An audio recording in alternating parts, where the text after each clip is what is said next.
Welcome to Big Questions Episode 1. Does God exist? People have thought about God or gods since as far back as we have historical records. But are these ideas just fantasy, or is there some truth to them? Was everything we see around us and out to the far reaches of the galaxy created or designed by someone or something? Or did it come into existence on its own? This is a big question. Before we start, it's important to mention that we'll be referring to a specific God in this session, the God of the Bible, as opposed to any gods of any other cultures or traditions, as we believe that the Bible is how God has revealed himself to the world. Many of the arguments for and against God also apply to the existence of other gods or deities, but primarily we'll be talking about the God of the Bible. Also, since this is such a huge subject, this episode is only intended as an overview of some of the more popular arguments on both sides, not an exhaustive investigation of the subject. Hopefully we can go into more detail in a later episode. Hit us up in the comments with any questions. Let's go through the no side first, the argument that God does not exist. Some of the popular arguments on this side are: Number 1. No one has ever captured any material evidence for God's existence. Not in a lab, not on camera, and not in a sufficiently well-documented way to be taken as scientific proof or an actual historical fact, like one of the battles of Napoleon or the assassination of Julius Caesar. Obviously there were lots of eyewitness accounts in the Bible, but the argument would be that the Bible is not an accurate historical record and these are just made-up stories. Number 2. Many of the qualities ascribed to God are logically inconsistent. For example, if God is all-powerful, then could he create a rock too heavy for him to lift? If no, then his creating power is limited. If yes, then his lifting power is limited. Number 3. The problem of evil and suffering. If God created this planet and he is a good God, then why is there so much evil and suffering? Especially evil and suffering that is unnecessary, extreme, and happens to innocent people like children. Number 4. The rejection of concepts that cannot be falsified. This argument states that if there is no way to prove a concept is false, then it's not a valid concept. So in the case of the existence of God, this argument would say that you can't claim God exists because there is no way to categorically prove God does not exist. Number 5. The theory of evolution. The world and all natural organisms came into existence through the process of evolution. Evolution is an entirely natural process that does not require intervention from any intelligent being, and so therefore God isn't needed. Now let's switch to the yes side and quickly summarize some rebuttals to these arguments. So, the first one, yes, believing in a God that you can't see, touch, or hear is very difficult. But God has made it hard on purpose. He wants to challenge people. He wants people to put some effort in. That's why Jesus spoke in parables, and at times refused to do miracles. He wanted to leave some room for choice and acting in faith. If believing in God was obvious and a complete no-brainer, then it would be meaningless. But God has given us enough evidence, and unfortunately, people have done their best to come up with as many elaborate theories as they can to explain away the evidence he's given us. You can still see it, but your eyes have to be open. We'll go through these positive proofs in episode 2, but to quickly deal with the historical comment, the Bible has been shown over and over again to be historically accurate. There have been many archaeological discoveries over time that have supported the biblical account, and none that have disproved it. In fact, one of the best proofs of the Bible and God is the historical validity of Jesus and his resurrection from the dead, and is one of the ones we'll mention as a positive proof later. The second one is quite interesting, but the problem is with the question, not with any perceived limit on God's power. When God says he is all-powerful, that means he's more powerful than anyone or anything else.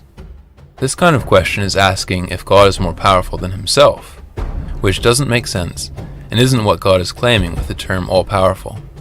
It's like asking if God could beat himself up, or if God could create something that's more powerful than him. All-powerful also doesn't mean there's nothing he can't do, because there's lots of things he can't do.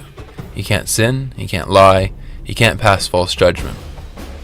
All-powerful means that he has all the power in the universe and no one can stand before him. The third one is probably the toughest. If there is a good God that has created the world and cares about the world, why is there so much evil and suffering? Ultimately, it comes down to God's purpose in creating the world in the first place. And that is to fill it with people who freely choose to do good rather than do evil. Evil things have evil consequences and result in suffering, although not always right away, and good things have good consequences and help to alleviate suffering, also not always right away. Of course, there are some things that aren't necessarily good or evil, like nature, whose job is to continually renew and regenerate. But regeneration is equal parts creation of new life and death of old life, and so the circle of life also produces suffering. A question that you might ask would be, but why does God allow people to be capable of such terrible and horrific evil? Why not just a little bit of evil? And one answer could be that God has given people incredible powers of imagination and creativity and intelligence that can be used to solve problems and make life better and accomplish amazing things. Some people choose of their own free will to focus all of that incredible genius and creativity in coming up with more and more evil and terrible things to do. They are abusing the amazing talents and tools that God has given them. If God took our imaginations and creativity away, the world would be a very sad place. And if God took our free will away, we would all be robots, which would also be sad and would defeat his purpose in creating the world. So it's not God's fault. It's our fault for not using the power he's given us responsibly. Number 4 is a good point, but the concept of the existence of God can be falsified. There are many claims in the Bible that, if proven false, would prove the God of the Bible doesn't exist, and the Bible is just made up. In fact, if any parts of the Bible were proven false, then you could throw the whole thing out, because it says in 2 Timothy 3:16, "All Scripture is given by inspiration of God, and is profitable for doctrine, for reproof, for correction, for instruction in righteousness." So if all Scripture is inspired by God, then any parts that are false show that God himself is false. Point number 5, evolution. This is a huge subject, so I'll only make a couple of comments on it in this episode.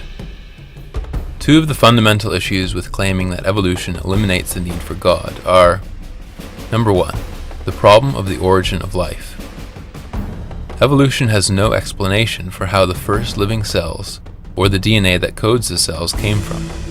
They are both way too complex to have spontaneously popped into existence through mere chance, never mind at exactly the same time and place, so they could both function as an integrated whole.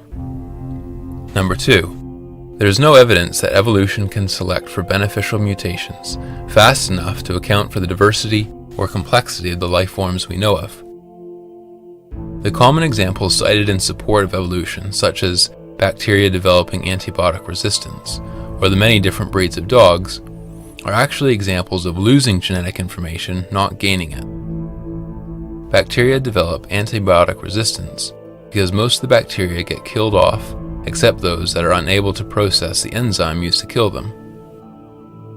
This would normally be a deficiency, because now the bacteria have lost an ability that they once had, and so this process is not creating new genetic information, but losing existing information. Same thing with breeds of dogs.